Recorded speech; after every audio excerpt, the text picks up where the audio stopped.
തൃശൂർ കുന്നംകുളം സിറാജുൽ ഉലൂം സ്കൂളിലെ ഓണാഘോഷത്തെ ചൊല്ലിയുള്ള വിവാദത്തിൽ സിപിഎമ്മിനെതിരെ കാന്തപുരം വിദ്യാർത്ഥി യുവജന വിഭാഗം. സാമൂഹിക സ്പർദ്ധ വളർത്താനുള്ള ശ്രമത്തിൽ നിന്ന് സിപിഎം പിന്മാറണമെന്ന് എസ്വൈഎസ് ആവശ്യപ്പെട്ടു. നേരത്തെ എസ്എസ്എഫും ഡിവൈഎഫ്ഐക്കെതിരെ രംഗത്തു വന്നിരുന്നു. നടരാജ് പരശുറാം വിവരങ്ങൾ നൽകും. നടരാജ്, ഈ ഓണാഘോഷ വിവാദവുമായി ബന്ധപ്പെട്ട സിപിഎമ്മിനെതിരെ എന്താരോപണമാണ് എസ്വൈഎസ് ഉന്നയിക്കുന്നത്?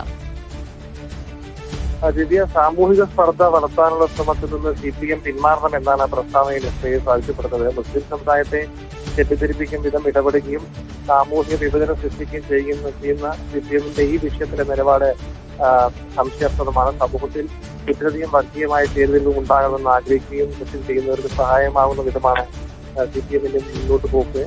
ജാഗ്രത കുറവ് മൂലമുണ്ടാകുന്ന മുറിവുകളെ ഉണക്കാൻ ശ്രമിക്കുന്നതിന് പകരം രാഷ്ട്രീയ മുതലെടുപ്പ് ലക്ഷ്യമാക്കിയുള്ള പ്രവർത്തനങ്ങൾ നടത്തുന്നുവെന്നും ആഘോഷങ്ങളും ആചാരങ്ങളും വ്യക്തികളുടെയും സമൂഹങ്ങളുടെയും ഇഷ്ടാനുസരണം തിരഞ്ഞെടുക്കാനുള്ള സ്വാതന്ത്ര്യം തുടരണമെന്നും എസ്ഐഎസിന്റെ പ്രസ്താവനയിൽ പറയുന്നത്. സമൂഹത്തിലെ സൗഹൃദാന്തരീക്ഷത്തെ പരിക്കേൽപ്പിക്കുന്ന പ്രവർത്തനങ്ങളിൽ നിന്ന് സിപിഎം പിന്മാറണമെന്നും സമസ്ത കേരള സുന്നി യുവജന സംഘം പ്രസ്താവനയിൽ ആവശ്യപ്പെടുന്നു. നടരാജ് പരശുറാമാണ് വിവരങ്ങൾ നൽകിയത്.